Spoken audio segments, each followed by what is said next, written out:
አትሰርተን ፖይንት ታይሙ መቼ ነው? ያ ታይም ዛሬ የተባለው እኔ ምን አውቄ ያው ብቻ ዛሬ በጊዜ ውስጥ እንዳለ። ስለዚህ በጊዜ ውስጥ ከሆነ መነሻና ጊዜ ይቀድመዋል ወይስ አይቀድመውም? እሱ ኦኬ ይቀድመዋል። ለምን? ስለዚህ መነሻ ዛሬ ካለ ያለፈ ጊዜ ነበረ። አዎ፣ ስለዚህ በጊዜ ውስጥ ከሆነ የተወለደው ጊዜ የሚያካብበውና የሚጠቀልለው ከሆነ መነሻና ጅማሮ አለው ወይስ የለውም? ኢየሱስ አለው ማለት እኮ ነው። ስለዚህ መነሻና ጅማሮ ያለው ነገር ፍጡር ነው ማለት ነው። ነን ኤግዚስተንስ ነው፣ ያልነበረበት ነበር። አዎ ፍጡር ነው። ኦኬ እሺ፣ ዮሐንስ ወንጌል 5:26 ያወጣል።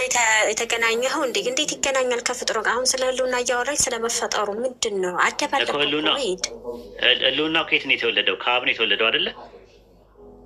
አዎ እሱ ጋር ነው እኮ ዛሬ ወለድኩ ማለት ነው ትርጉሙ። አምላክ መንፈስ ነው፣ መለኮት ነው አይደል እንዴ? ወለድኩ ሲል ምን ማለት ነው ትርጉሙ? ረን ያላቅም ትርጉሙ ወደደ ተወለደ ነው። አሁን ሲፈጠር ጥሩ መዝሙረ ዳዊት ምዕራፍ 90 ቁጥር 2 ላይ ያወጣለት። ምዕራፍ 90 ቁጥር 2 ላይ አምላክ ጾታ የለውም ወንድም ሴትም አይደለም። ዮሐንስ ወንጌል 4:24 ላይ መንፈስ ነው። መንፈስ ማለት ረቂቅና ምጡቅ ማለት ነው። ረቂቅና ምጡቅ የሆነው መለኮት ወለደ ማለት ምን ማለት ነው? ትርጉም ከሌለው ሊባዛ ነው ራሱ። አንድ ነው ብለሻ ዘዳግም 6:4 ላይ ያለው አንዱ አምላክ ወለደ ማለት ኦንቶሎጂካሊ ካልሆነ ምን ማለት ነው? ወለደ ማለት ትርጉሙ መዝሙረ ዳዊት ምዕራፍ 90 ቁጥር 2 ላይ ያወጣላት።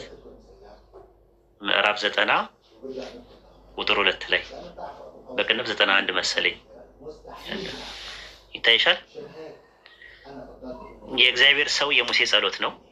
አቤቱ አንተ ለትውልድ መጠጊያ ሆነሃል።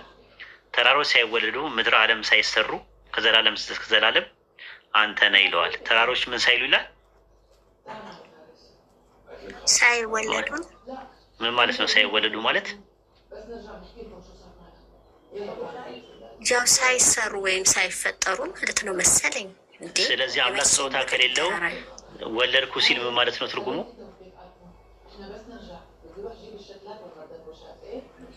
ፈጠርኩ እያለ አይደለም አይደል? እንደዛ እንዳትለኝ። ሌላ ትርጉም ካለው ንገሪኝ። ሌላ ትርጉም ካለው እንደዛ እንዳትለኝ እንዴ። ሌላ ትርጉም ካለው ንገሪኝ። ከዚህ ውጪ ሌላ ትርጉም ካለ ንገሩ። አምላክ ጾታ የለውም ወንድም ሴትም አይደለም፣ መለኮት ነው። መለኮት አይከፋፈልም፣ አይባዛም፣ አይራባም። ስለዚህ የማይራባ እናንትን ከሆነ ትርጉም አለው ማለት ነው። ዛሬ ወለድኩ ሲል ምን ማለት ነው ትርጉሙ? ኦኬ ማቴዎስ 1:20 ላይ ያወጣላት አንዴ። ማቴዎስ 1:18 ላይ ማቴዎስ 1:18 ላይ ምን ማለት እንደው ታይሻል? ምን ይላል? አንብቢ ውስጥ ስንትን ላንብበው? 18ን። ኦኬ ኢየሱስ ክርስቶስን ትንሽ ጠጋ አድርግ። የኢየሱስ ልደት እንዲህ ነበረ ነው የሚለው። የኢየሱስ ክርስቶስን ልደት እንዲህ ነበረ። እናቱም ማርያም ዮሴፍ በታጨች ጊዜ ሳይገናኙ ከመንፈስ ቅዱስ ጸንሳ ተገኘች ይላል። ተገኘች ማለት የምን ልደት ይላል? የኢየሱስ ምን ይላል? የኢየሱስ ክርስቶስ ልደት ያው መወለድ ነው። ልደት መወለድ ምነው መፈጠር ነው? ያው የተወለድ መወለድ ነው እንጂ የተረገዘ ነገር ሲወለድ ነው መሰለኝ። ኦኬ ዘፍጥረት 2 ላይ ግቢ 2:4 ላይ ገባላት። ልደት የሚለውን ያሽልኝ። አሁን ማቴዎስ 1:18 ላይ ልደት የሚለውን ቃል ከያሽልኝ ዘፍጥረት 2:4 ላይ ግቢ ይታይሻል።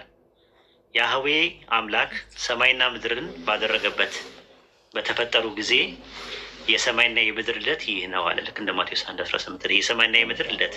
ሰማይና ምድር ምን አላቸው? ምን አላቸው? ምን ማለት ነው ልደት አላቸው ሲባል? የተወለዱበት ቀን ነው ማለት የተወለዱበት ቀን ሰማይና ምድር ልደት ማለት ልደት ካላቸው የተፈጠሩበት ቀን ማለት ነው። ስለዚህ ኢየሱስ ምን አለው? ልደት አለው። ሰማይና ምድር ልደት አላቸው ሲባል ትርጉሙ መነሻና ጅማሮ አላቸው ማለት ነው ትርጉሙ። በተመሳሳይም ማቴዎስ 1:18 ላይ ኢየሱስ ልደት አለው። ልደቱ ደግሞ በመንፈስ ቅዱስ አማካኝነት ከድንግል ማርያም ማህፀን ውስጥ መጸነሱ ነው። ጅማሮ የሚጀምረው ከዛ ነው ነው ጌኔሲስ የሚባለው። ጌኔሲስ ማለት ጅማሮ ማለት ነው። መጀመሪያ ከአብርሃም በፊት ነበርኩኝ እያለ ዮሐንስ ከኔ በፊት የነበረው ከኔ ይልቅ እየተናገረ ቅድም አብራራን። እሱ ከፈለግሽ ማብራራት ድጋሚ ይቻላል። አንድ ሰው ከኔ በኋላ ይመጣል። ሰው ነው የሚለው ሰው ነው የሚለው ጥቅሱን ላውጣለች ከብርሃን የሚለው ነገር ማለት ነው። መዝሙረ ዳዊት ምዕራፍ 110 ቁጥር 3 ላይ ያውጣላት።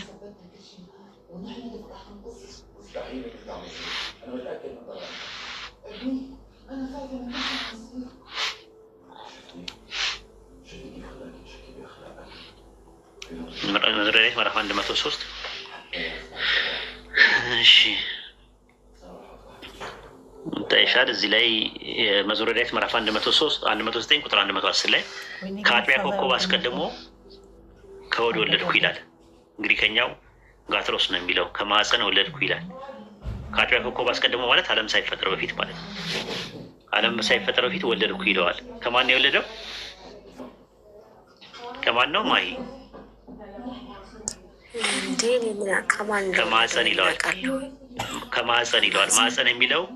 ማዕፀን የሚለው ወይም ደግሞ ሆድ የሚለውን የግሪከኛው ቃል ማዕፀን ነው። እንግሊዝኛው ወምፕ ነው የሚለው የሚያስቀምጠው። ከማዕፀን ወለድኩዋል። ወለድኩ ማለት ፈጠርኩ ነው። ከማዕፀን ፈጠርኩ ማለት ማዕፀን የተባለው የድንግል ማርያም ማዕፀን ነው። የድንግል ማርያም ማዕፀን ዓለም ሳይፈጠር ነበረ ወይስ አልነበረም? ዓለም ሳይፈጠር የድንግል ማርያም ይኸው አለ። ከአጥቢያ ኮከብ አስቀድሞ አለ። ማርያም ሳትኖር የማርያም ማዕፀን ነበረ። እንዴት ሰው አይደለችም እንዴ ማርያም? እንደ ሰው ተወልዳ ምናምን አደገች ሴት አይደለችም እኮ። አሁን ከአጥቢያ ኮከብ አስቀድሞ ማርያም ነበረች ወይ? ማርያም ሳትኖር ከማርያም ማዕፀን እንዴት ወለደው? ከወደ ወለድኩ ነው የሚለው ከማዕፀን ነው። የማርያም ማዕፀን ሳይኖር ማለት ነው። ለዛ ነው አውግስቲኒዮስ መዝሙረ ዳዊት ምዕራፍ 110 ቁጥር 3 ኦሬሽን 10 ላይ ሲያብራራ ምንድን ነው ያለው? እንደዚህ ብሎ ይናገራል። ጌታ በሌሊት የተወለደው ከድንግል ማርያም ማዕፀን ነውና መንጋቸውን ሲጠብቁ የነበሩ የእረኞች ምስክርነት ይህን ያረጋግጣል። ሉቃስ 2:7 እና 8 ዳዊትም አቤቱ በጌታዬ ቀኝ የተቀመጥከው ጌታዬ ልጄ ሆይ ከወዴት ነህ? ከአጥቢያ ኮከብ አስቀድሞ ከማዕፀን ወለድኩህ አለ ይላል። አይሽ ሉቃስ 2:11 ላይ ዛሬ በዳዊት ከተማ መድኃኒት ተወልዶላችኋል ሲባል ያኔ ሲወለድ ከማርያም ነው የተወለደው። ራሱ ከማዕፀን ፈጠርኩ ነው የሚለው። መወለድ ማለት አምላክ ጾታ የለውም ብለናል። ስለዚህ የሚያመለክተው አውግስቲን ይሄን የተጠቀሰው ድንግል ማርያም ማዕፀን ውስጥ ለሚፈጠርበት አፈጣጠር ነው ብሎ ነው የሚያስቀምጠው ማለት ነው። እንደምትመለከችው ቅድም መዝሙረ ዳዊት ምዕራፍ 90 ቁጥር 2 ላይ ተራሮች ሳይወለዱ ሲል ሳይሰሩ ማለት ነው ብለናል። ግን ተራሮች የተሰሩ ነገሮች ናቸው። አሞጽ 4:13 ላይ ተራሮችን ይሰራ ይላል። ተራሮች የተሰሩ ነገሮች ናቸው። ይህንን ነው የሚያሳየው ማለት ነው። ከዛ አንጻር ነው የምናየው ማለት ነው። ሌላ ኢየሱስ ተፈጠርኩኝ ተሰራውኝ ምናምን ነገር ይላል። ኢየሱስ አይተሽ ከሆነ ተፈጠርኩኝ ተሰራውኝ እያለ ስለዚህ ከማዕፀን የሰራኝ ካለ ከማዕፀንም ሰርቶታል። ግን ያ ምንድን ነው? በመለኮታዊ እቅድ ውስጥ ነበረ። ከአጥቢያ ኮከብ አስቀድሞ ዓለም ሳይፈጠር ዘመን ሳይቆጠር በፊት ወደፊት የሚያደርገውን ነገር አስቀድሞ መናገሩ ነው የሚያሳየው። ልክ ኤፌሶን 1:4 ላይ ዓለም ሳይፈጠር በፊት አለ በፊት ነውር የሌለብን እንሆን ዘንድ በክርስቶስ ምን አለን ይላል? ነበርን። ያኔ የመረጠ ማለት ወይስ በመለኮታዊ እቅድ ውስጥ ነው የነበረው? እኮ በመለኮታዊ እቅድ ውስጥ ነው። አንቺ ነበርሽ ወይ ነው? አንቺ ሳትኖሪ አንቺ መምረጥ ከቻለ ወደፊት ነው የሚመርጠሽ እኮ አይደል? ስታምኚ ነው የምትመረጭው። ክርስትናን ያገኘሽው መርጠሽ ነው ወይስ ተመርጠሽ ነው ያገኘሽው? ክርስትናን ያገኘሽው መርጠሽ ነው ወይስ ተመርጠሽ ነው? በእናንተ ትምህርት መርጬ ነው መሰለኝ።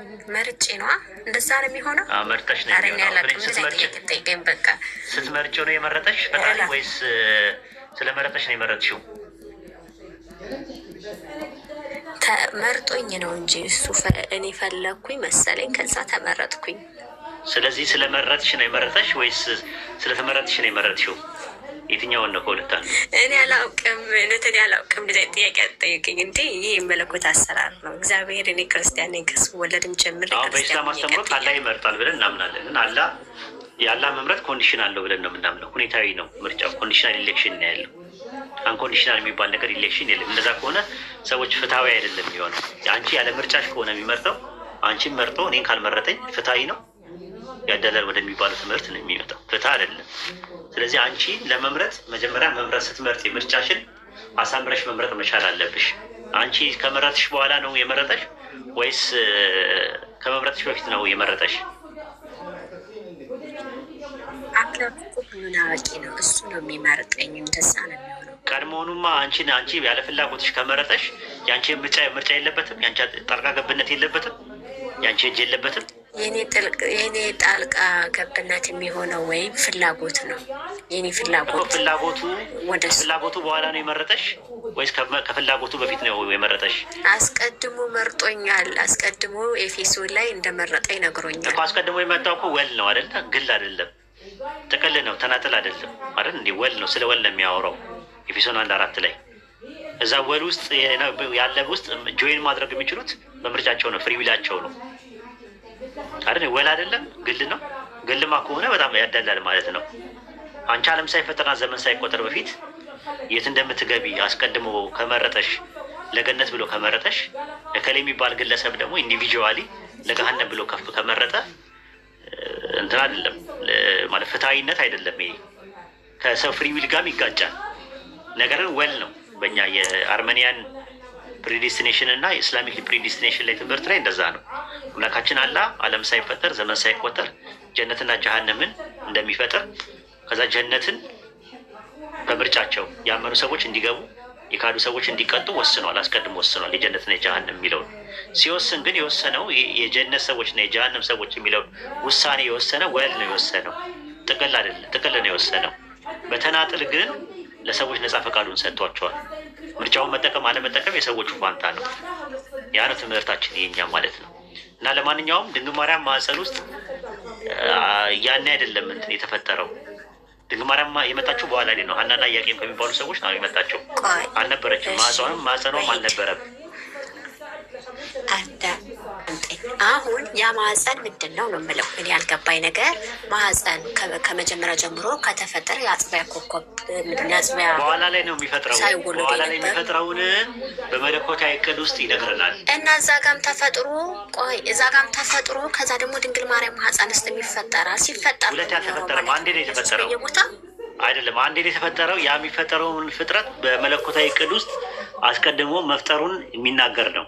አስቀድሞ ምንድን ነው ወደፊት ስለሚፈጠር አስቀድሞ መናገሩ ነው ራሱ ማለት ነው። አስቀድሞ የመናገርን ነው እንጂ ሌላ ነገር አይደለም ማለት ነው። ትንቢት ነው። መዝሙረኛው እየተናገረ ያለው ትንቢት ነው። መጽሐፈ መቃቢያን 3ኛ መቃቢያን ላይ ምዕራፍ 4 ቁጥር 18 ላይ ውስጥ መውጣት ትችላለህ አሚር? ኡስታዝ ስንት አልከኝ? ይቅርታ 3ኛ መቃቢያን ምዕራፍ 4 ቁጥር 18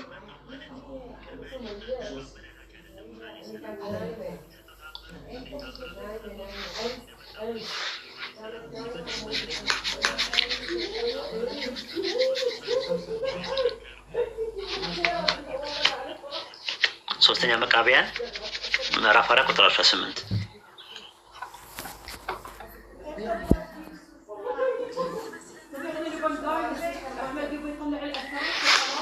3ኛ መቃቢያን ምዕራፍ 4 ቁጥር 18 ላምበበው ኡስታዝ፣ ይኸኛው ያስቸግራል። አይ ቲንክ ዛሬ የሚታየው ሁሉ ሳይታይ ዛሬ የሚጠራው ሁሉ ነገር ሳይጠራ ፈጠረኝ ብሎ እንደተናገረው አንተና እንዳንተ ያሉ መላእክትም ባሪያው አዳምም በእግዚአብሔር ሕሊና ውስጥ ነበራችሁ ይላል። የት ነበራችሁ? በእግዚአብሔር ሕልውና ውስጥ ነው የሚላል። ሕሊና ውስጥ ነበራችሁ ይላል። ማን? ራሱ ኢየሱስ፣ መላእክት፣ ባሪያው አዳምም በእግዚአብሔር ውስጥ ነበሩ። ዛሬ የሚታየው ነገር ሳይፈጠር በፊት ፈጠረኝ ይላል። ምንም ነገር ሳይኖር ፈጠረኝ የሚለው በአምላክ ሕሊና ውስጥ ነው የተፈጠሩት እንጂ ቃል በቃል የተፈጠረ ነገር የለም። ከፍጥረት በፊት ፍጡር የሚባል ነገር የለም። ግን አስቀድሞ ወደፊት የሚያደርጋቸውን ነገሮች አስቀድሞ የመናገር ባህሪ አለ። የሌለውን እንዳለ አድርጎ የመናገር ባህሪ አለ። ኢየሱስ በእግዚአብሔር ሕልውና ውስጥ ነበረ ነው እያልከኝ ያለኸው? ሕሊና በእግዚአብሔር ሕሊና ውስጥ ነበራችሁ ነው የሚለው። ይኸው ነበራችሁ። ኦኬ፣ ሕሊና ነበራችሁ። አእምሮስ በሕሊና ውስጥ ማለት ነው። ወደፊት እንደሚፈጥረው ምናምን ነገር ልታስጨለለኝ ነው ሀሳብህ እናቴ።